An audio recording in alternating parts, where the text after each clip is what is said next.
The Board of Licensed Dietitian meeting is convening at 9:06 a.m. on October 6, 2021 at the Health Licensing Office in Salem, Oregon by telephone conference call with Teams. I will now call the roll. Yulia Brokdorf here. Gerald Yoker. Here. Simone Gillingham. Absent. Bert Connell. Present. Ross Cagle. Here. Sarah Lowe. Here. Members, when you wish to speak, please state your last name for the record. For the record, public members calling into the public phone line are asked to email April Fleming, Fleming at dhsoha.state.Oregon.US and provide your first and last name. Public and interested parties' feedback may be heard during the public and interested parties' feedback period if indicated on the agenda. Everyone is asked to use appropriate language, manners, and protocols when conducting board business. This meeting is called to order. All right, good job. First item on the agenda is approval of the agenda. So if someone other than Yulia could make a motion to approve the agenda.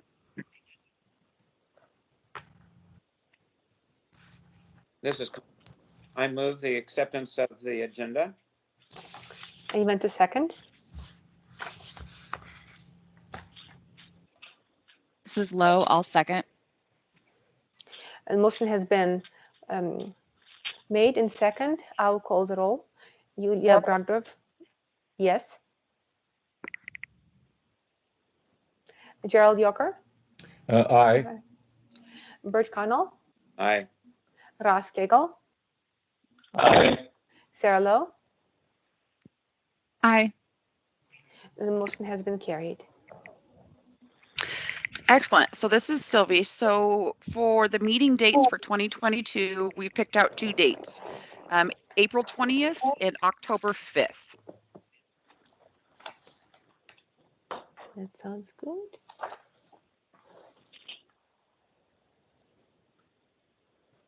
Those are Wednesdays? Yes. Okay. How is it for everyone?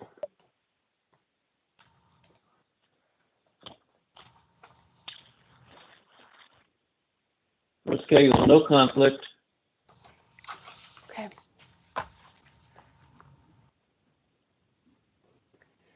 Do we need to vote on that, Sylvie? Yes. Okay. Anyone would like to make a motion to approve the dates? This is Lowe. I'll make a motion to approve the dates. A second? Euchre, I'll second it. Okay, a motion has been made. I'll call the roll. And Brokdorf, aye.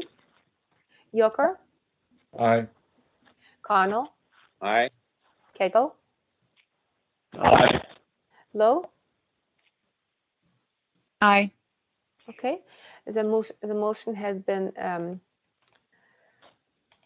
made and the motion has been carried.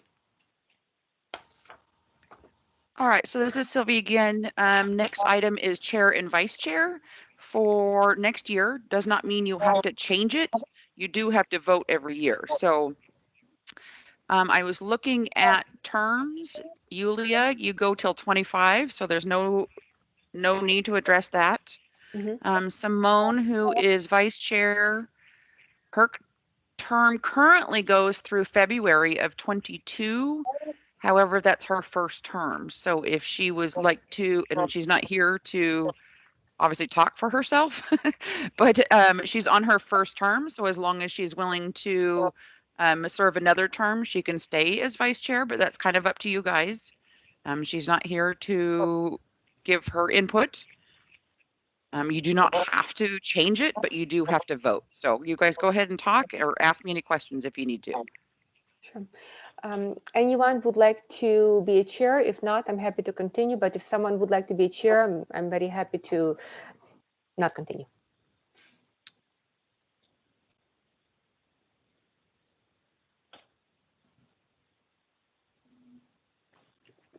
Do you want to call it to make a motion to nominate anyone? Any thoughts, discussions?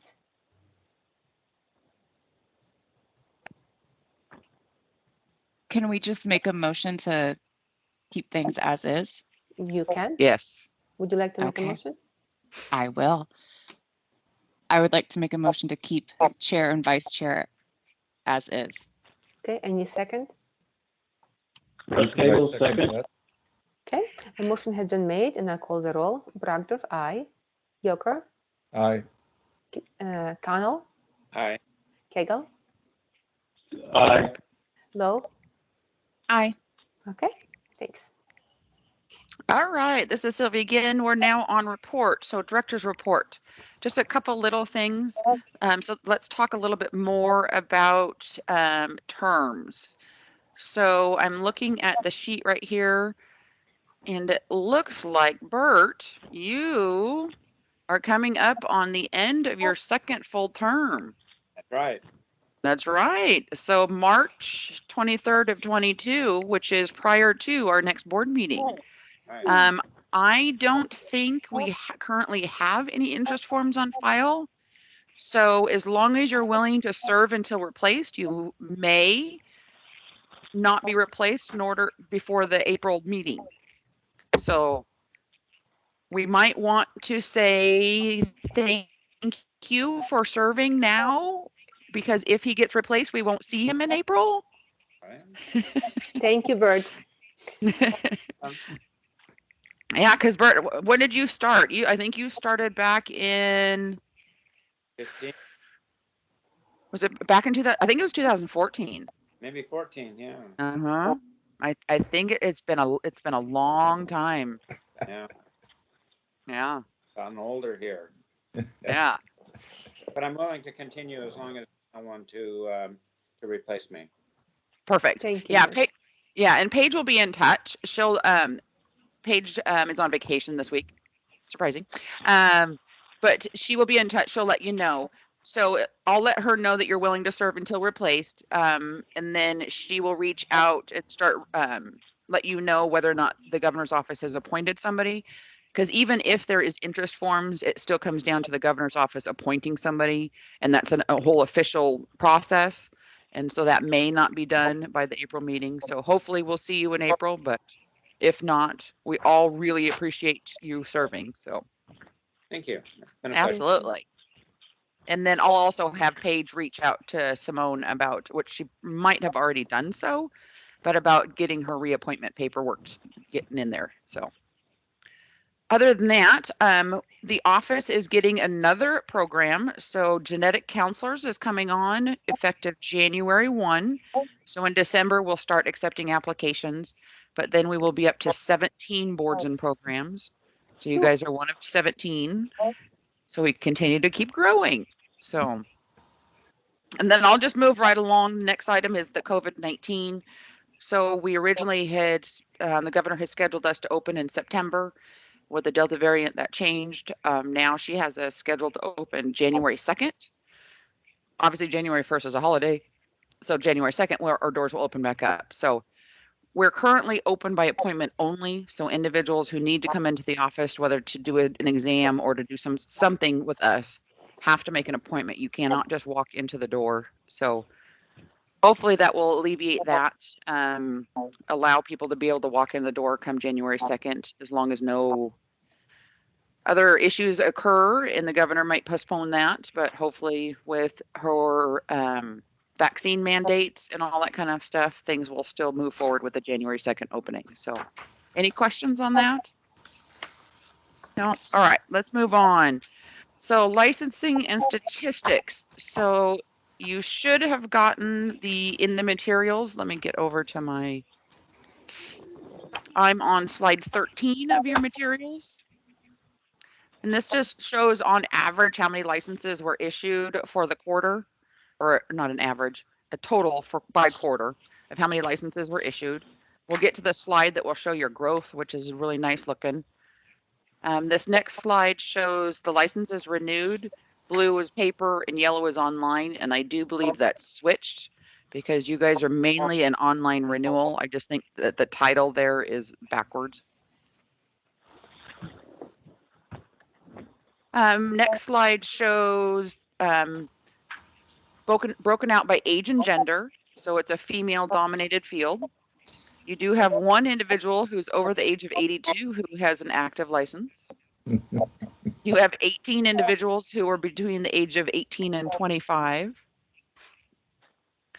But this slide also shows that you have a majority of the licensees between 26 to 49, which is good because you're not to a point where you're having a bunch of people aging out and not new people coming in.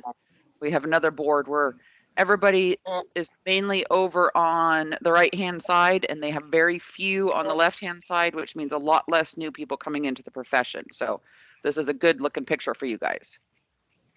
The next slide shows the trend, and this is a fabulous picture for you guys. So this is really, really nice. So Q1 of fiscal year 2020 is actually July, August, and September of 2019. So, and then you had an average of 988 individuals, and now you're up to over 1,000, which is fabulous. Next slide shows your financials broken out by fiscal year. Up on the top it shows, so our years are, they always start July 1 and end on June 30th. I don't know why we can't go by a normal calendar, but that's how they work. And so it shows your cash balance, revenues, expenditures, and then your ending cash balance would then get brought up to the next year.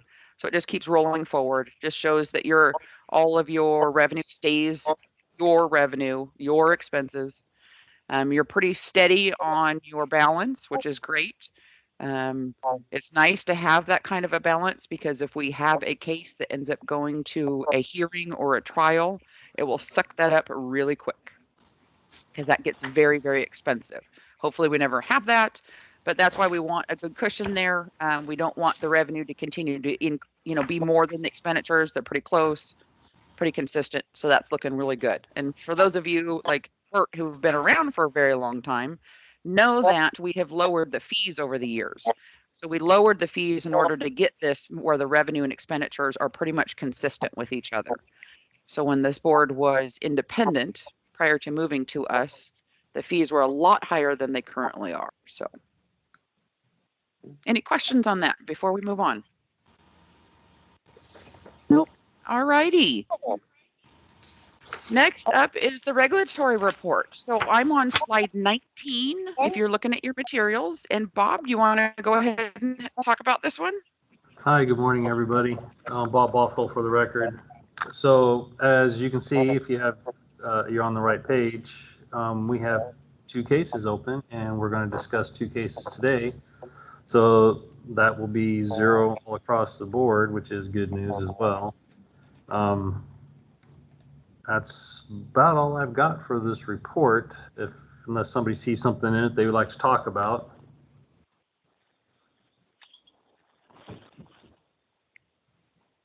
No? Okay. We'll get into the details of those 2 cases in the executive session. So speaking of which, that is next. So before we get into the executive session, I do believe there's a person a public member on the phone. Does that person want to stay on while we're in executive session, or would they like to maybe make a comment now versus waiting until we get to number 6? This is Jesse Toplanak. I'm the one that's on I can't hear. Bob's talking to her, honey. It's okay. Okay, hold on, Jesse. Jesse, Okay. you want to reintroduce yourself, please? The volume was too low on the phone. Okay. Thanks, Jesse Toplanak. I'm an adjunct instructor at OHSU. I missed most of the call because I got cut off. Your executive session, it'll be quiet. How long do you think that will be? I heard nothing I can comment on now because I don't have the slides. The executive session is confidential. It's discussing Right, cases. So what part did you miss, or what slides? Oh, if I may, I thought from the spring meeting, information about the survey was going to be discussed at this meeting. And if it's not, I'm happy to sign off. Bob, we had no intention. You know Yeah, what I we have, mean? so we have no intention of talking about the results of the survey. Okay. Then I think I will sign off and enjoy your executive meeting. Thank you. You have a good day. And you as well. All right. All right. So Yulia, you should have a script that will get us into an executive session. The Board of License Dietitian will now meet in executive session pursuant of ORS 192.660(2)F and ORS 676.595 for the purpose of considering information exempt from public disclosure at 9:22 a.m. on October 6, 2021. Representatives of the news media shall be allowed to attend executive session by conference call and will be provided further call-in instructions shortly. The public phone line will now be muted for the duration of the executive session. Are there any representatives of the media on the public phone line? No. No. Recognizing that there is no news media in attendance, the public phone line will be now muted for the duration of the executive session. We will return to open session before making any final action or making any final decisions. And we are now in executive session. Okay, so Bob, make sure the phone's, excuse me, on mute, and then Nathan, you need to turn the recording off.